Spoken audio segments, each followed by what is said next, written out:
İlk saldırıyı 9 Nisan 1940'da yapıyorlar. Bak mesela bu fotoğraflar saldırıdan, bak bunlar bombalıyor kıyıları. Oğlum hayatımda ilk defa bir bankerin içine giriyorum lan. Bak burada mühimmatlar. Koy anam, koy mühimmatları. Bu da içi. Oğlum.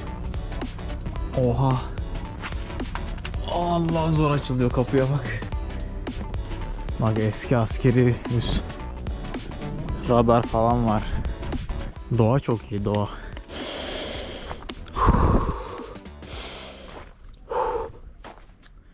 Şey de yağmış, yağmur da yağmış, böyle toprak kokuyor yani. Dediğim gibi abi, daha önce 100 kere söylediğim gibi, doğaya saygılı olmadan mutlu olmayı öğrenemezsin. Öğrenemezsiniz, öğrenemeyiz. Doğaya saygılı olmayan milletler mutlu olamaz. Çok net, tartışmaya açık değil yani. Şu su birikintisinin güzelliğine bakın ya, inanılmaz. Çok güzelmiş burası ya. Bir çantam olmasa daha da güzel olacak da çantam var. Puh. Ya insanlar selam veriyor, hepsi çok tatlılar ya. Bak şimdi.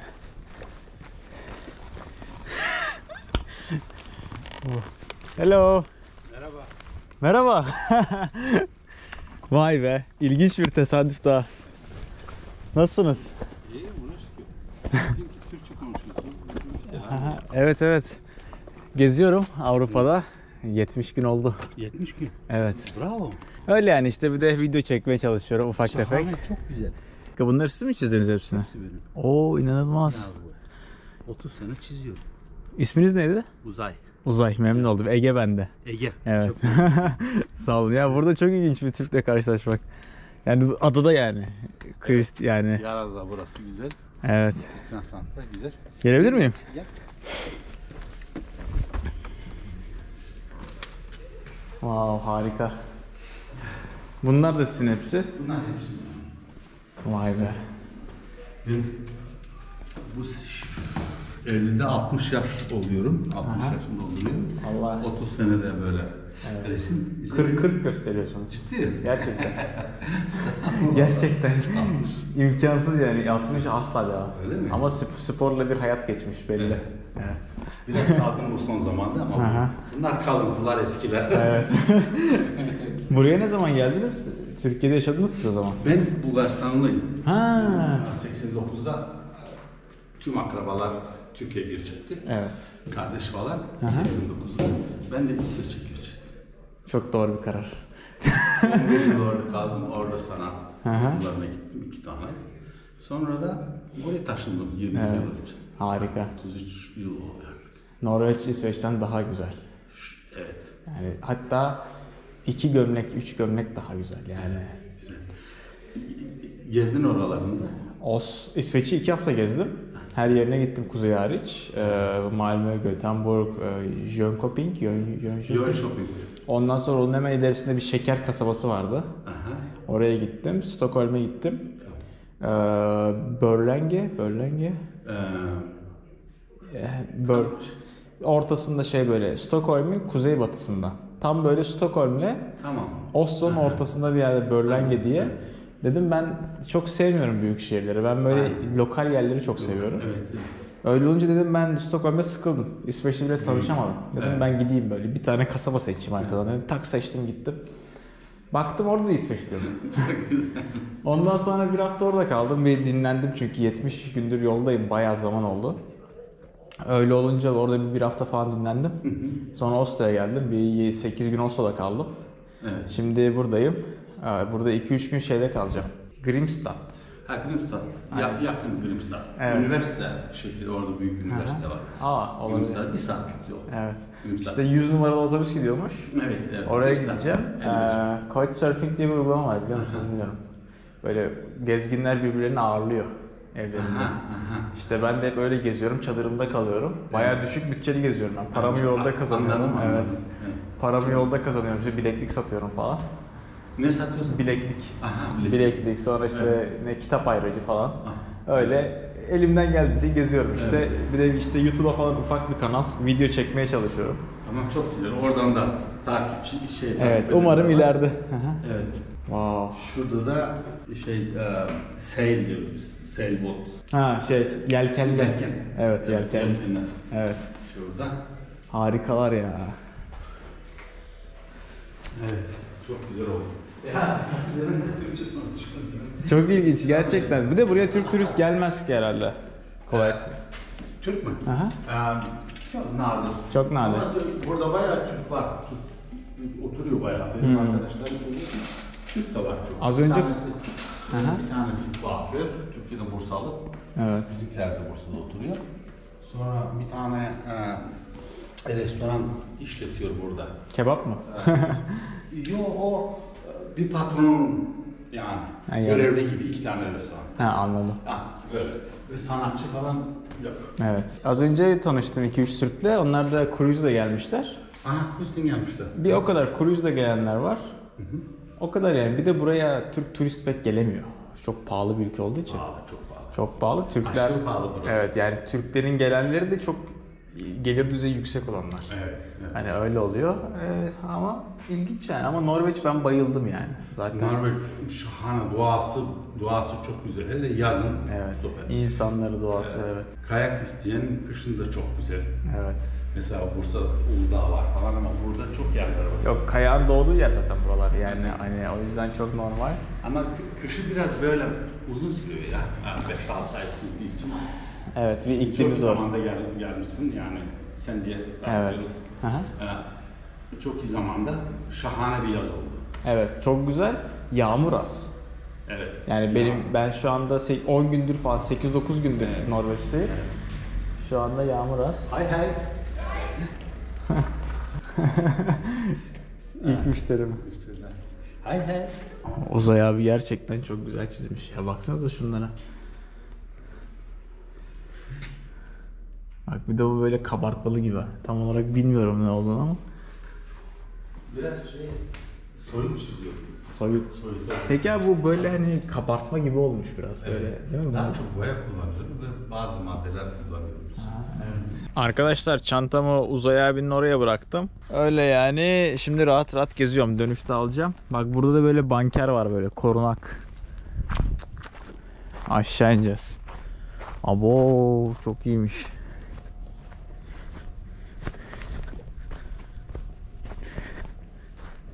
Oha çok güzel lan. Bildiğin terk edilmiş sığınak.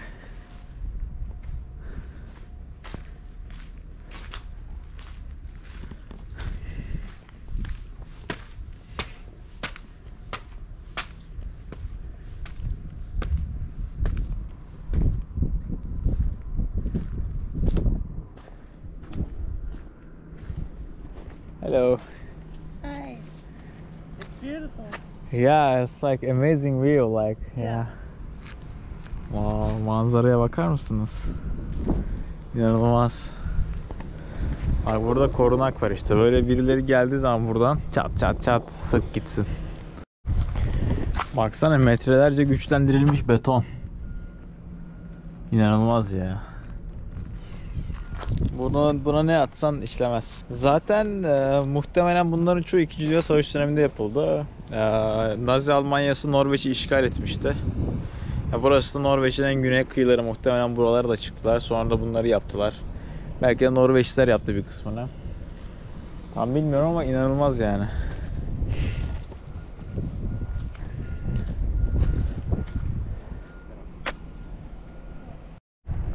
Hadi gidip diğer yerleri de keşfedelim. Eskiden şurada abinin oturduğu yerde top varmış, onu söküp götürmüşler. Normalde anasıyla orada duruyor yani. Kıyıdan gelenlere o top sıkıyor normalde. Buradaki gemilere gidip de buradan taramalıyla sıkacak halleri yok makinalı tüfekle.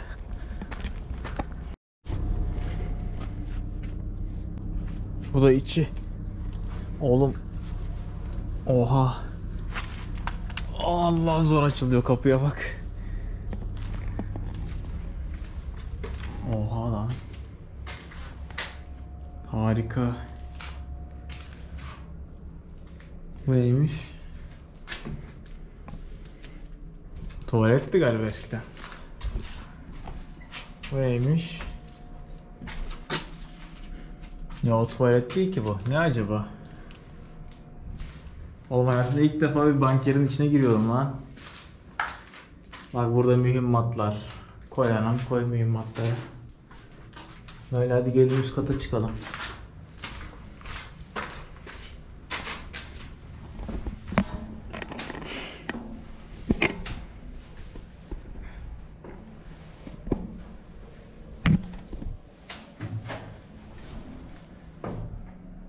Wow.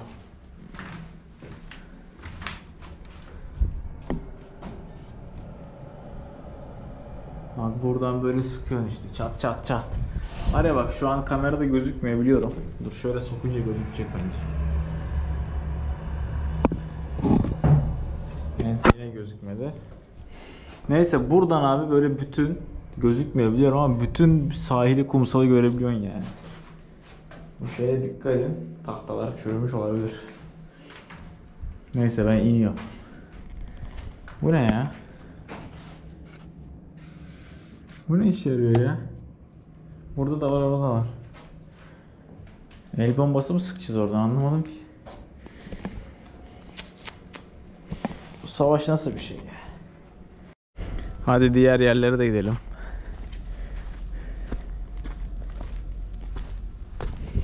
Obaley.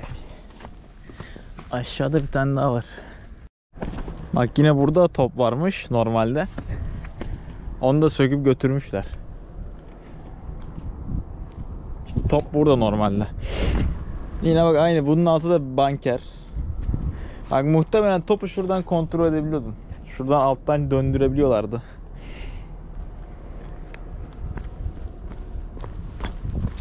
Bak burada başka top var. Bu daha büyük bir top. Buradan işte biri mi geldi? Sık. Sık gitsin abi. Vereceksin mermiyi. Vereceksin mermiyi.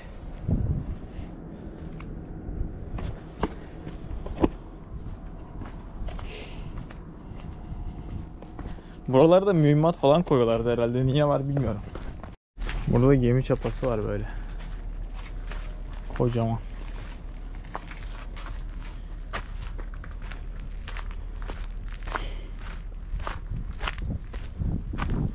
Şimdi kale varmış, oraya gideceğiz. Hadi kaleye gidelim. Şu yol deniz fenerine çıkıyor, şu yol kaleye çıkıyor. Biz şimdi bu yolu kullanacağız. Manzaraya bak ya. Bu manzaraysa ben insan değilim. Oğlum bu ne? Ne var bunun altında? Buradan ne geliyor oğlum? Biri bana açıklasın. Yoruldum ki. Bu neymiş? Smoke and mirrors. Okey. Bak eski askeri üs. Radar falan var. Şuraya bak. Vay be. Giriş yasak ama şuraya ya. Niye banlıyorlar ki böyle şeyleri? Girelim de gezelim işte.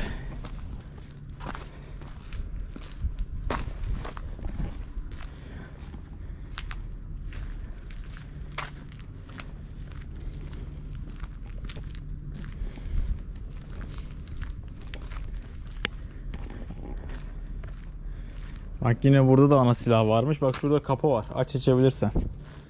Buradan giriliyor mu ya? Şuraya bakalım. Bunun altı arkadaşlar sığınak.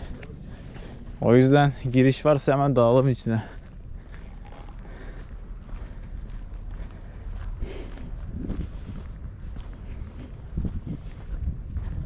Wow. Baksana şuraya. Hem üzerinde böyle beton var, onun altında çelik var, onun altında yine çelik var. Şuradan çıkıp öbür tarafa gidelim. Buradan böyle yani bütün her yeri görebiliyorsun. Burası asker olarak önemli bir yer. Çünkü burayı kontrol ettiğin zaman Norveç'in güneyini kontrol ediyorsun aslında. Çünkü burası Norveç'in liman kenti arkadaşlar. Manzaraya baksana ya. Kafayı yersin. Gelip bir gün kamp mı yapsam burada? Anlamadığım şey şu taşları niye böyle koymuşlar bak. Hepsinin üzerine taşlar var. Bir de betonla koymuşlar böyle. Daha mı sağlam yapıyor? Anlamadım ki.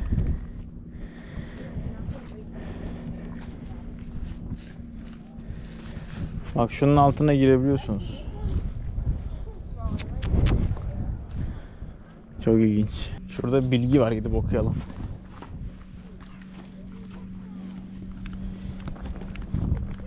Çanakkale'de işte bunun eski modelleri var.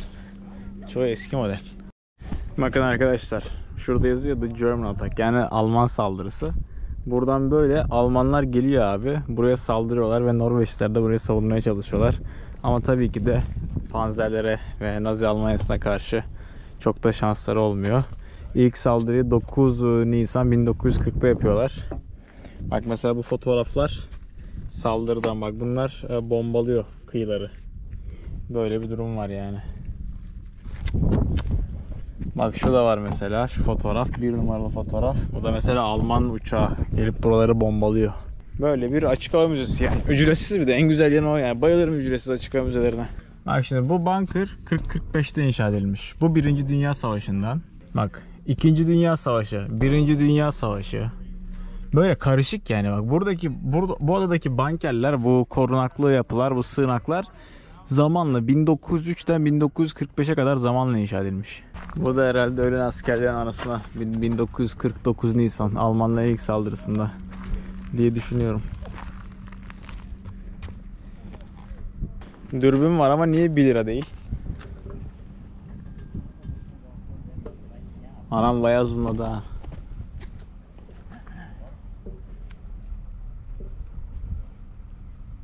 Oha. Oğlum bu gemiyi nasıl görüyorsun? Oğlum görüyorsunuz bilmiyorum da çok fena, yok gözükmüyor ya. Çok fena zoomluyor. Böyle manyak bir yer. Aynı bizim Ayvalık şeytan sofrası gibi ama tarihi eserliliği hali. Bu ada böyle yani arkadaşlar. Bu ada bildiğim bir ölüm tuzağı. Yani buraya girdin mi çıkış biraz zormuş. Tabii eskiden artık hani bu banker sistemleri vesaire çok da kullanılmıyor. Ya kullanılıyor da çok etkili sistemler değil yani. Ne demiş Atatürk? Hattı müdafaa yoktur. Sattı müdafaa vardır ve o satı bütün vatandır. Aslında bu cümle hani her yeri koruyacağız anlamından çok aslında bir askeri bir anlamı taşıyor yani. Hani çünkü hattı müdafaanın ne kadar günümüz teknolojilerinde mümkün olmadığından bahsediyor bakıma. Yani çünkü hattı müdafayı denedi Fransızlar. 2 kez denediler. 1. ve 2. Dünya Savaşı'nda. İkisinde de Almanlar tarafından hattı müdafaanın olmadığı kanıtlandı. Aynı zamanda Almanlar denedi Ruslara karşı. Ruslar Almanlara karşı denedi. Böyle bir şey yok yani. Hani her zaman bir ordunun daha dinamik ve hareketli olması gerekiyor. Özellikle bu son teknolojiyle. Şimdi sen git de bankeri koysan ne olur? Tepede duran izliyor zaten. Ben dönüyorum, bu kadar. Ada böyle.